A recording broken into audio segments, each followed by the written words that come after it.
इस बार के exit poll बता रहे हैं कि जन स्वराज को 0 से 5 सीटें या 10 सीटें ज़्यादा आ सकती हैं और एनडीए को बढ़त बता रही है। देखो मेरे जैसे एक इंसान के लिए जो जन स्वराज से बहुत उम्मीद लगा के बैठा था कि आएंगे और बिहार में चेंज आएगा,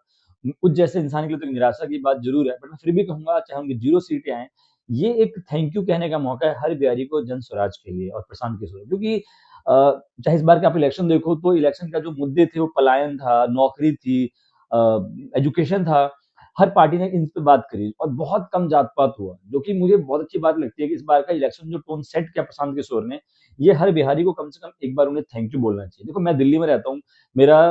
ऐसा नहीं है कि मैं उनसी पार्टी से जुड़ा हुआ हूँ या मैंने कभी उनसे मिला भी हूँ, बट हाँ मैंने एक चीज देखी, कम से कम जो एक टोन सेट होती है, देखो कोई भी जब बड़ा चीज चेंज आने का होता है सबसे पहले उसकी उसको एक्नॉलेज करना होता है, तो कम से कम चलो चाहे जेडीयू हो, चाहे आरजेडी हो, चाहे बीजेपी हो, कोई भी पार्टी हो, मैं ये मानता हूँ कि कम से कम उन सब ने बेरोजगारी को मुद्दा माना, पलायन को एक मुद्दा माना, तो कम से कम प्रशांत किशोर इस चीज में तो कामयाब हुए हैं और मुझे लगता है आगे अगर प्रशांत किशोर ज्यादा सीटें आती हैं तो वो एक पॉजिटिव चीज होगी, और अगर नहीं भी आती तो कम से कम प्रशांत किशोर अपने 3 साल की जर्नी में काफी हद तक सक्सेसफुल रहे, क्योंकि आप देखिए 3 साल की तैयारी से कई लोग यूपीएससी क्लियर नहीं कर पाते, आईएएस नहीं बन पाते, लेकिन प्रशांत किशोर ने एक नई पार्टी बनाई बिहार में और सब उनके बारे में बात कर रहे हैं। तो मैं यही कहूंगा जब इलेक्शन रिजल्ट आए तो आप हताश ना होइए, मुझे पता है शायद आप तक मेरी ये बात ना पहुंचे, लेकिन शायद मैं सभी युवाओं की तरफ से एक बात कहना चाहूंगा, आप हताश मत होइएगा, आप